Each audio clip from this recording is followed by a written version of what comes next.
Welcome back to Dissolving Depression.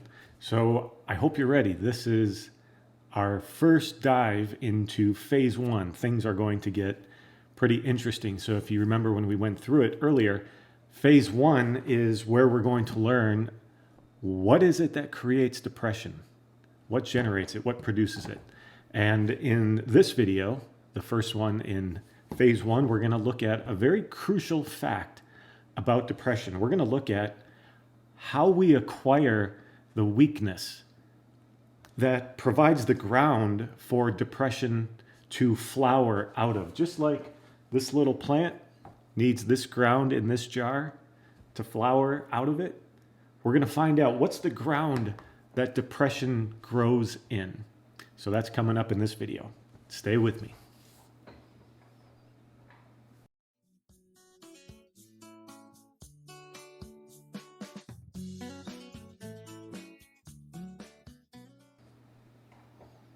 All right, so let's go right into the material here. So I want to go back to something that we looked at in one of the earlier videos, and it was that little hysterical baby that we saw. Let's go back and check it out.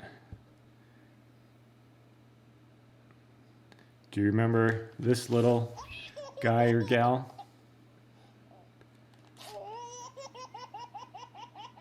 Laughing hysterically from the tearing of paper.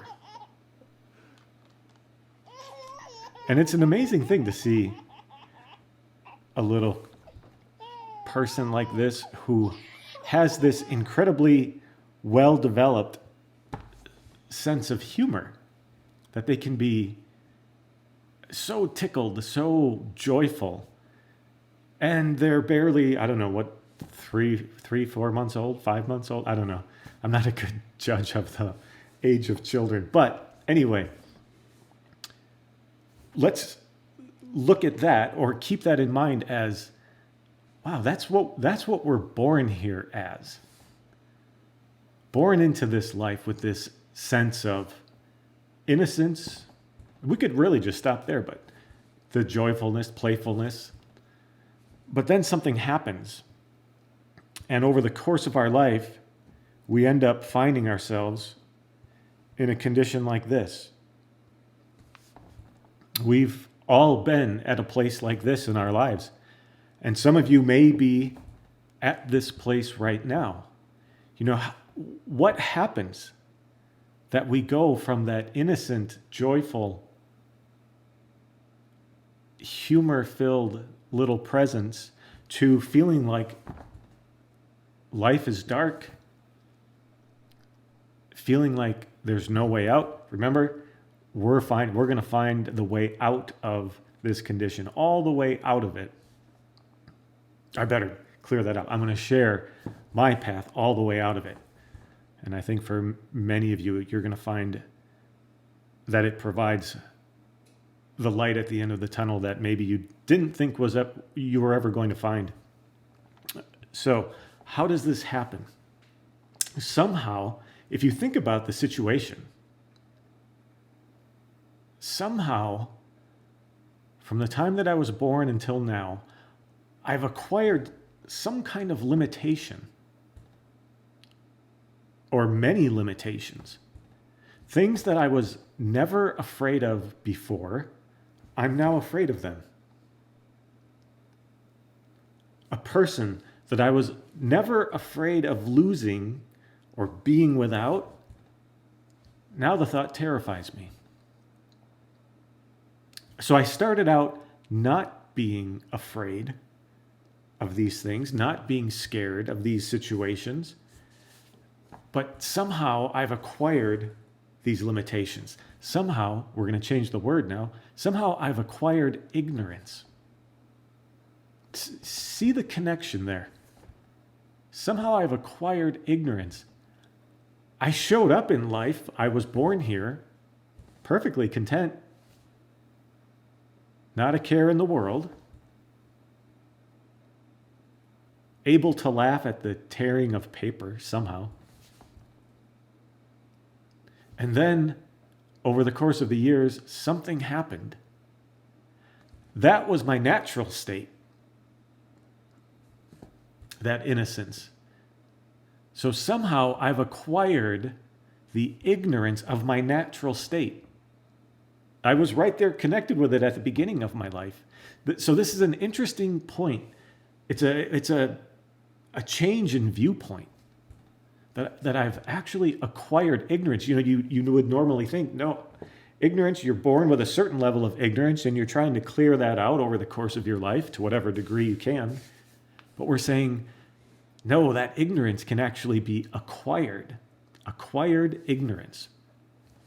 And depression, a large part of it is the result of this acquired ignorance. And so that's why it's so important for us to look at this. So how does this happen? How do I acquire this ignorance over the course of my life, my 20, my 30, my 40, maybe my 12 years? I mean, there are plenty of people who find themselves overwhelmed by this feeling of depression way before they even get into their double digits. So how does this happen? Well, remember, a human being, we're here to find meaning. In fact, we live on meaning. It is what powers our life. You could take virtually anything that somebody does, and one way or another, it's connected to them on their way to finding new meaning. It might be they have to go and work at a job they don't enjoy so that they can provide the things that then sets up the opportunity for them to find this meaning thereafter, whatever it might be. Maybe they want to be able to spend time with a hobby, painting, whatever it might be. But especially when we look at this sense of emptiness, this internal emptiness, that is crying out for meaning. It wants to be filled with something meaningful.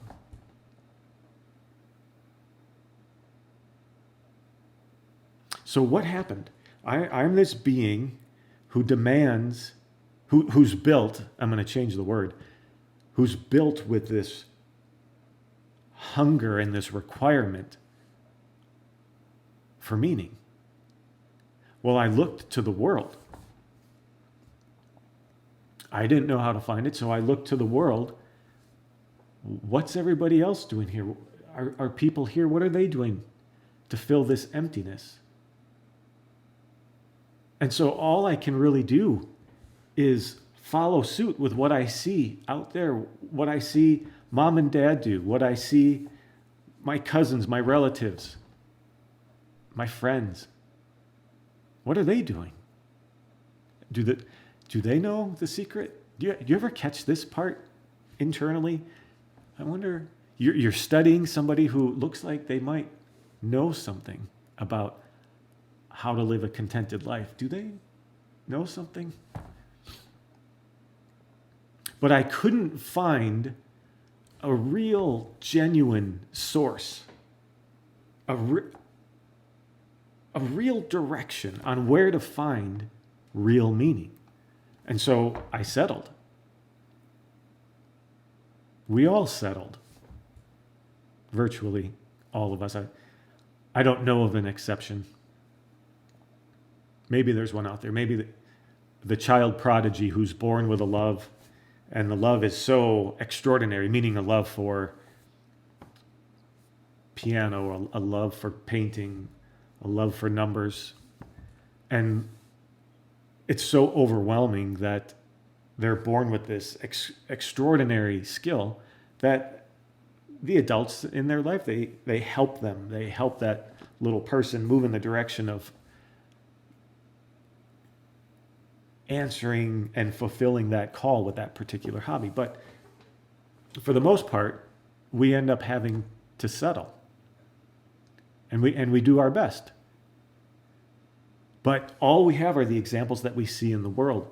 And so I want to look at some of these examples. And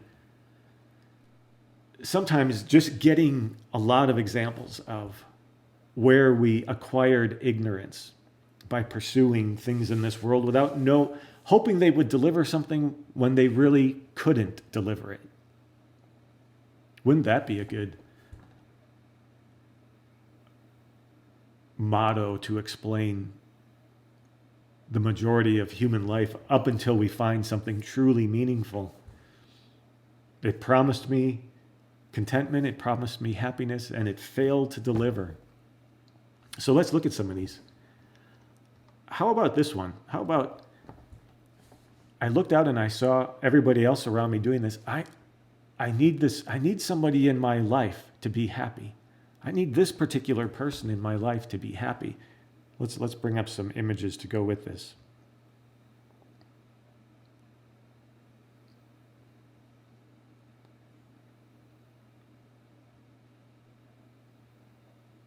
All right, so how about this one?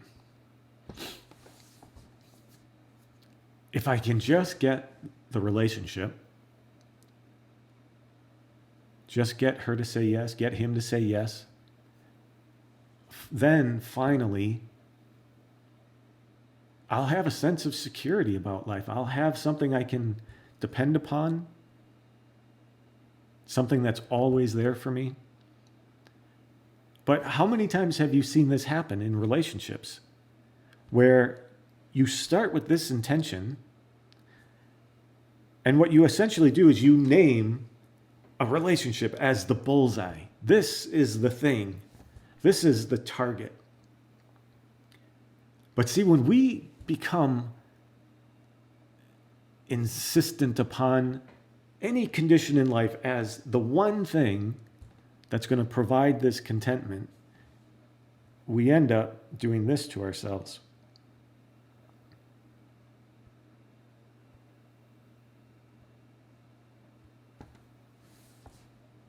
We name the bullseye, we name the target, we do everything we can to get it, and it turns out that bullseye gets hung directly on our back and we become a target in life. What I mean by that is, these arrows here, these aren't fired by Cupid.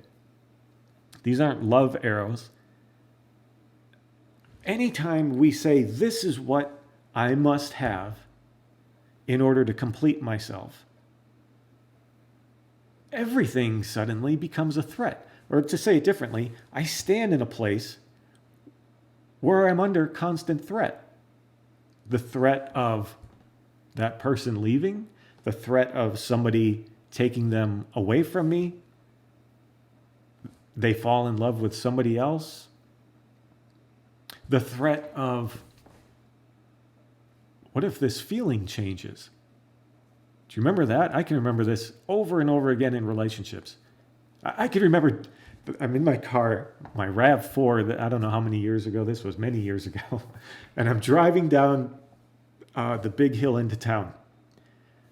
On my way to this person who I had just started this relationship with, and in the back of my mind, I'm wondering, is the same cycle just gonna play out here? Is it gonna be the same thing again? And you know what? It was the same thing again. I think I'm going to complete myself through this relationship. But it turns out I've actually made myself weak. Now, I have to say something, because sometimes people, maybe they found a truly flourishing relationship, something that really does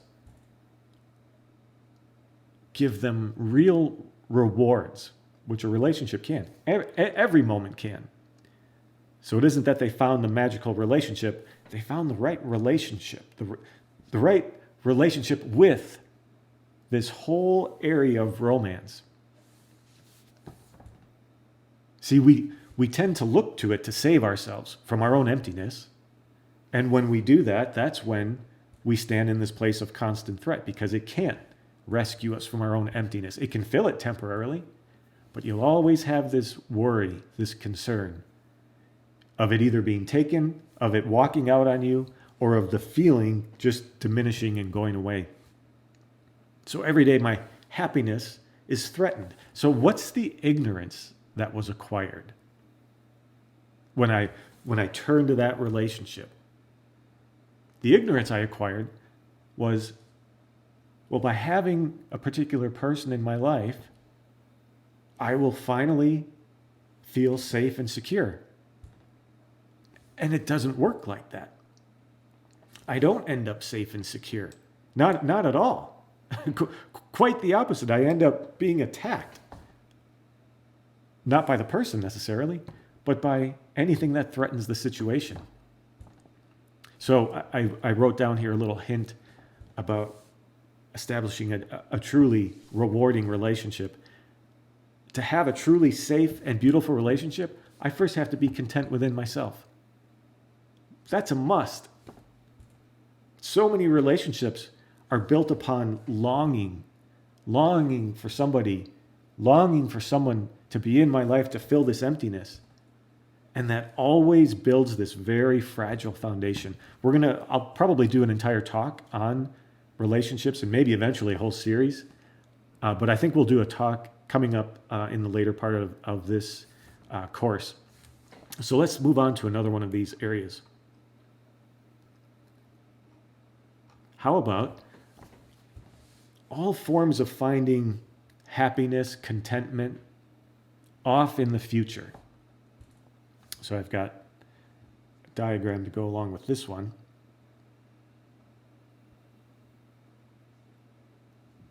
Usually looks something like this.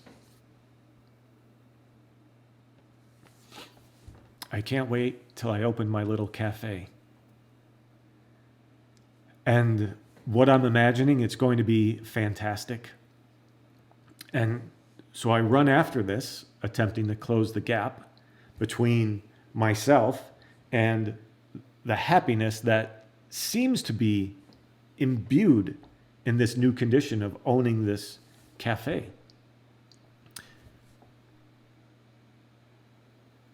But how many times has it happened where you got the thing? In this case, it's the cafe. It could be the car. It could be a new relationship even. It's really the same pattern over and over again. The new education, the new position at work, whatever it is. And then after a little bit of a thrill, you start to feel disappointed. You feel empty. You feel confused or bewildered. Wow, I thought for sure this was going to do it. And already I'm feeling anxious that it's not answering this hole in the center of myself. And we've talked about this, how great elite athletes, when they're at the pinnacle, they're in the professional level, and they win their championships, and the key players are interviewed, and so often you'll hear it, just hasn't sunk in yet, I guess. They ask how they're feeling. Just hasn't sunk in yet. They found out that when we pursue these things, thinking that they're going to deliver some kind of permanent sense of contentment, we put ourselves in essentially this condition. You can't really pursue happiness. You have to find it right where you are. By the way, believing that the key to finding this happiness is to identify the right thing to pursue is one of the reasons why this sense of dissatisfaction with our lives can be so strong and really be the ground where this depression begins to grow.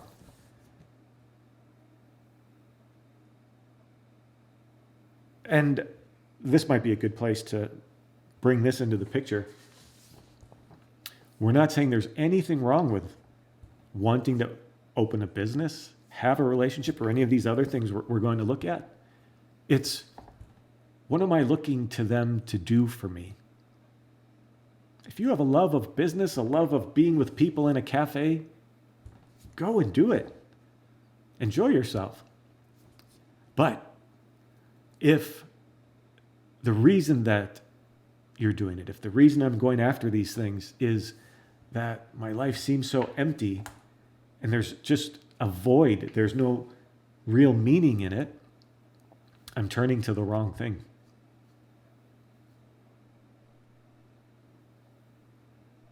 You know, this contentment, this happiness, contentment is really the better word. Happiness is kind of a state that can pass through from time to time, but true contentment, and you can be truly content with your life no matter what's happening, even in the midst of a world gone insane.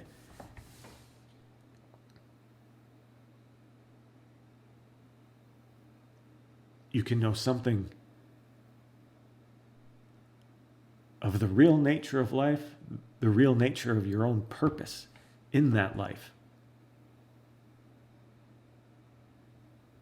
And you can have discovered how to, remember we talked about reading the book of life that's written on my heart, it's written on your heart. We're learning how to read the book of life here. We've already gone into it a couple of chapters already.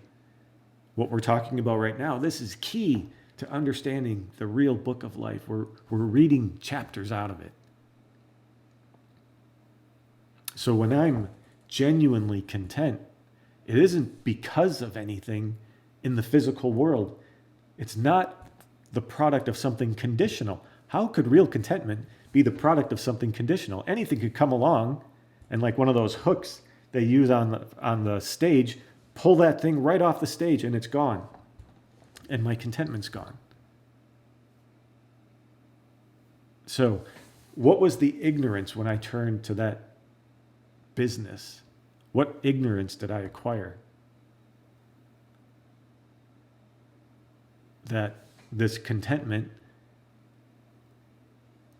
is a conditional contentment and it requires a particular condition to be in place for me to experience it and have it. That was the ignorance I acquired, because that's not the truth.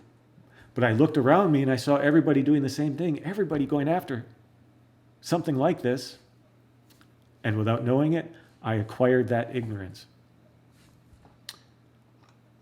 How about this one? Let's look at something that is so prevalent, at least in the Western society, of wanting to be a person of means.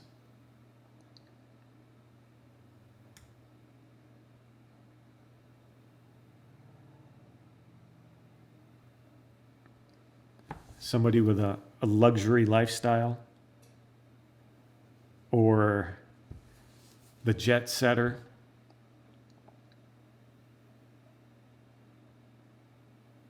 So here, the dominant urge is, well, I want to be special. I have somebody serving me the finest wine, the finest there is to offer. And there's a great disparity between me and the person serving me, between me and so many other people who can't afford to do these things. And so the ignorance, I just got to tell you something about this. I've been around people who, because of their associations with other people, have gotten to enjoy these finer things. And you know, it is an amazing thing to watch somebody's demeanor completely change when they suddenly are placed in this role of being above everybody else financially. And by the way, you can watch it in yourself. I can watch it in everybody has everything within them. There isn't anything that you look at and can name in somebody else and say only they have this greediness, or only they have this hardened spirit. All of these parts are within all of us. So we're really not talking about a specific person when we look at any one of these things. We're looking at aspects of the human nature when there's no light operating within it. And so here's the amazing thing in this situation. Here I am seated at the table. I'm being served a 5-course gourmet meal. And I think I'm being made special because of it. And that's the ignorance that was acquired, by the way.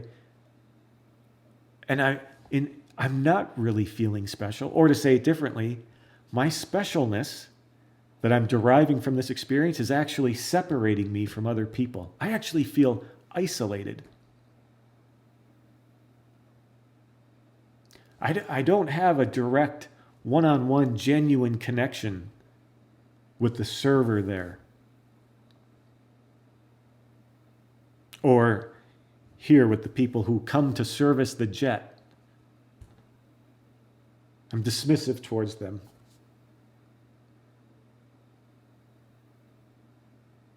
And so what was supposed to deliver this sense of feeling special and therefore security in life, that was the ignorance that was acquired. It turns out it ends up delivering me into this state of isolation, loneliness, a lack of connection with other people. How about this one? This is one that everybody struggles with.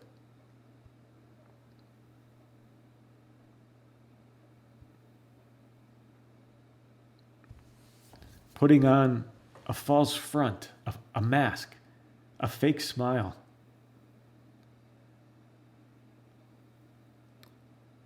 Now, everybody knows the experience of trying to put on this fake smile, but feeling the angst of it. Your mouth, your face quivers because you can't, it's not the genuine McCoy. It's not real happiness. It's not a genuine smile. And so you have to look away. You can't make eye contact for too long. You give this sheepish grin. So the ignorance that was acquired there, that if I can just get people to believe that I'm a happy person, I'll finally have a sense of security. I'll finally have a sense of belonging. And it doesn't happen. I end up feeling threatened because it's not genuine. And so I have to make sure people don't see me when the smile falls, when I can't stand the pain of this fake smile. How about this one? How about celebrity?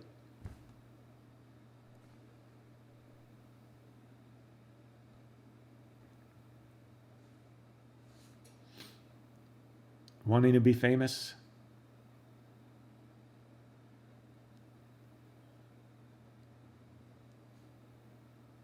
If only I could make it big time. And if you've ever watched any of the documentaries on some of these celebrities, they talk about, when you're in this position, whether it's celebrity because of you're well known, or it's celebrity because you're known as the person with millions and millions of dollars, it attracts parasites, freeloaders, yes men, yes women, and you don't know who to trust. And so the tendency is there are many different tendencies, but one of them is to withdraw because I don't know who to trust. I've found so many people to be disingenuous, not the real thing. They were out to just get some of whatever it was that I had.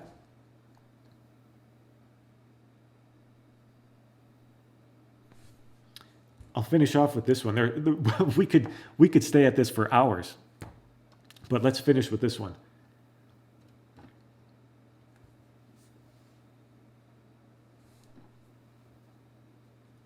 How about this? Now, I want to make a point about this. So here's somebody who loves painting, and so they become a painter. But really, before they have the sense within themselves of, I'm a painter, it's just the love of painting. It's just pure love of painting, or whatever it might be, gardening, anything, read, whatever, writing, poetry, anything.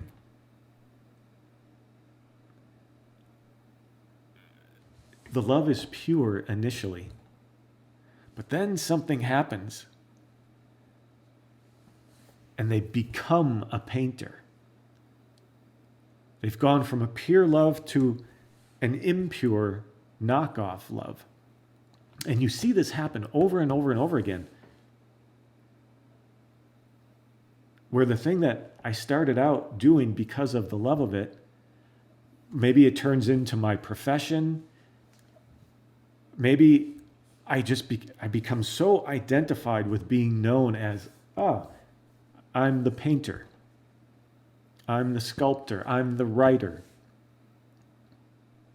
And Vernon Howard, who is somebody I would recommend you look up at some point,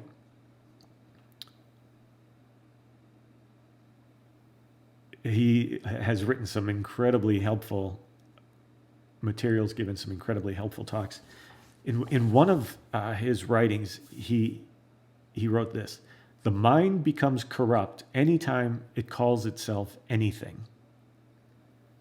The mind becomes corrupt anytime it calls itself anything. When I begin to know myself, instead of just being in the love of painting, instead of just being the love of painting, when I start to call myself and become identified with, I'm a painter, that's who I am. That's where, the same threat that we saw in the relationship where the bullseye got hung on the back of the person who had named that as the thing to rescue him in life, the same bullseye gets hung on my back, and now I'm worried about people criticizing my work. I'm worried that somebody else might be a more prominent painter.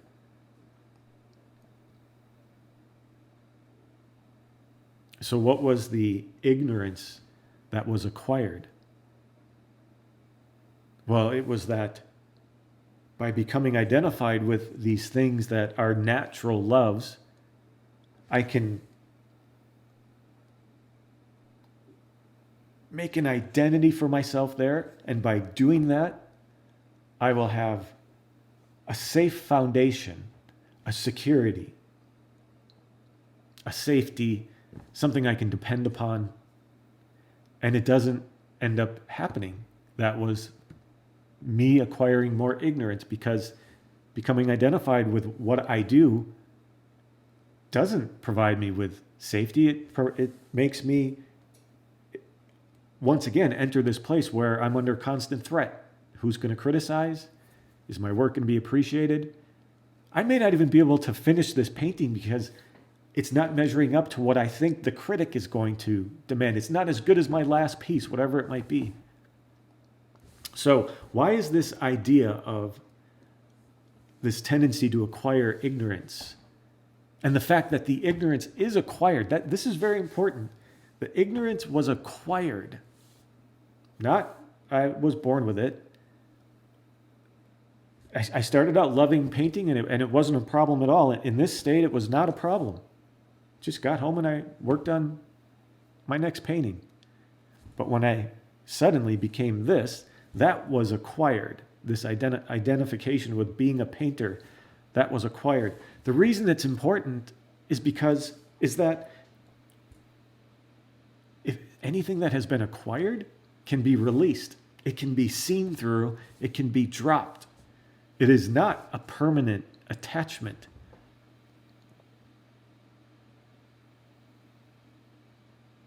And like I said earlier, so much of this depression that somebody might be struggling with, it has grown out of this ground of this ignorance that we acquire.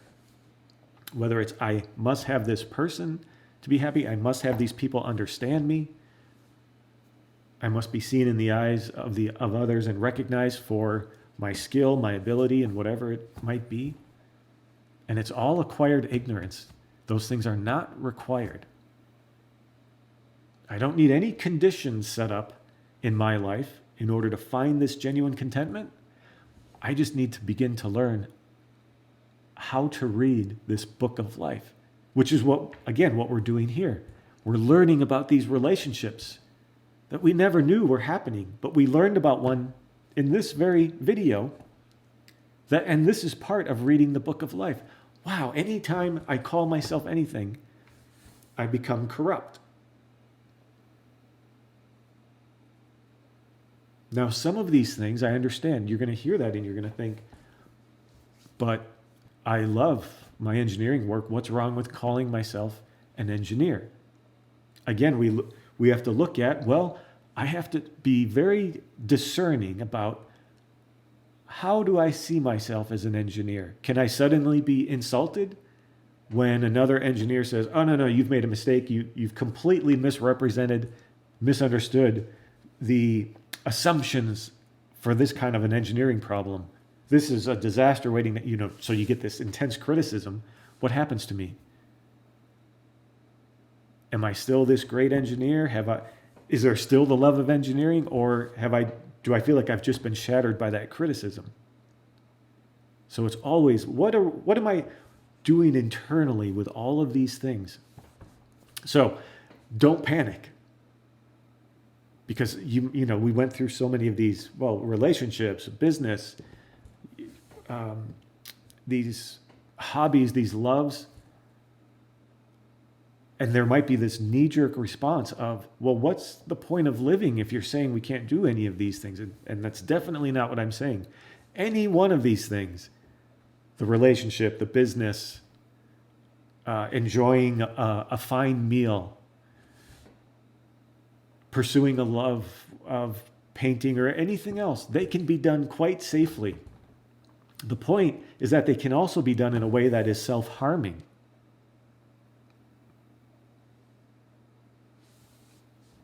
So if you are wondering, what's the alternative to this? Because I know that question comes up. Okay, fine, I understood. Tell me what's the alternative? How do I live my life safely then? So let's take an example, the relationship. Have the relationship in whatever way appeals to you.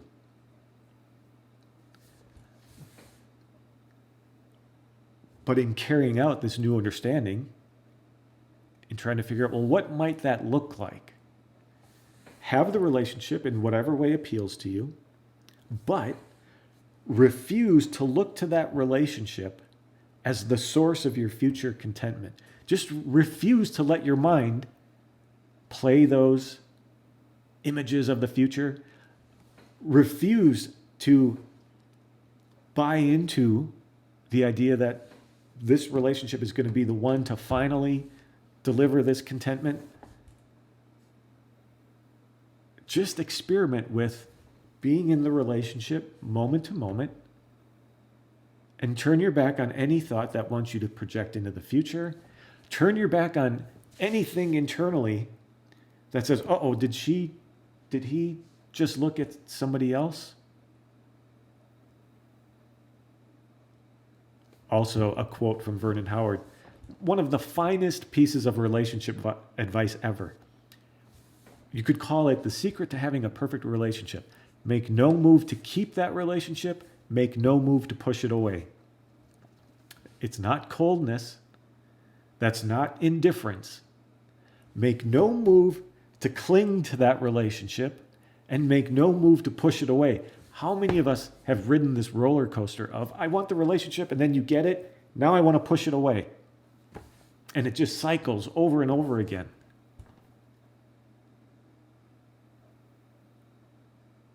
To be in a relationship where you're not clinging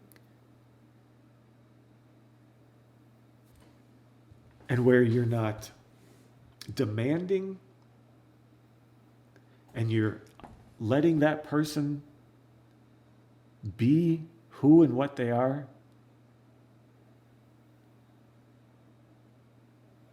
not listening to a sudden feeling internally that says, I think my feeling for this person has changed. It's time to get out of here.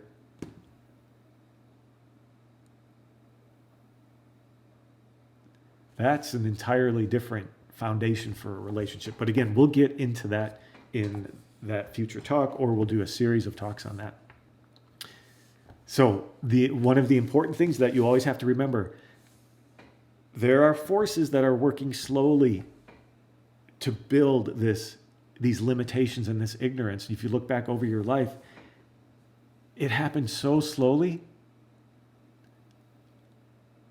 This need for other people's approval and the terror that I may not get it, or the terror that happens when I don't get it, when it's refused. That weakness and limitation was built ever so slowly. I just wake up one day and I find myself either clinging to this relationship or demanding this other person's approval. And I have no idea, how did I get this way? I never knew it was even taking place. Well, those same forces, that same slow but definite working of these forces to create something, in this case, they were creating limitation. Those same forces will go to work for you as you understand what we talked about here in this talk and then begin to apply it. Just keep working to understand more and more deeply. Don't worry about how am I going to be this kind of strength that we're talking about in this talk. Don't worry about that. You just be very, very clear about what real strength is and about what real limitation is, real weakness. And then begin to experiment with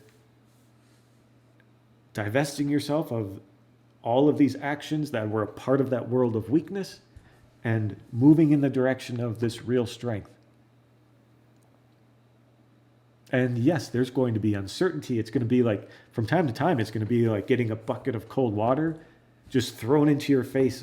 This refusing to take the same old action of, I need to keep this person in my life, or whatever it might be. Just keep working.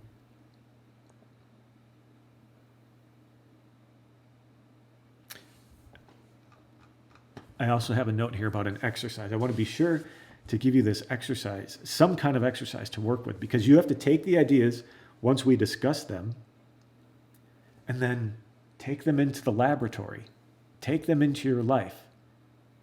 Sit and contemplate them, but also take them out and start to try them out. So in this case, see if you can find a few examples of acquired ignorance in your own life.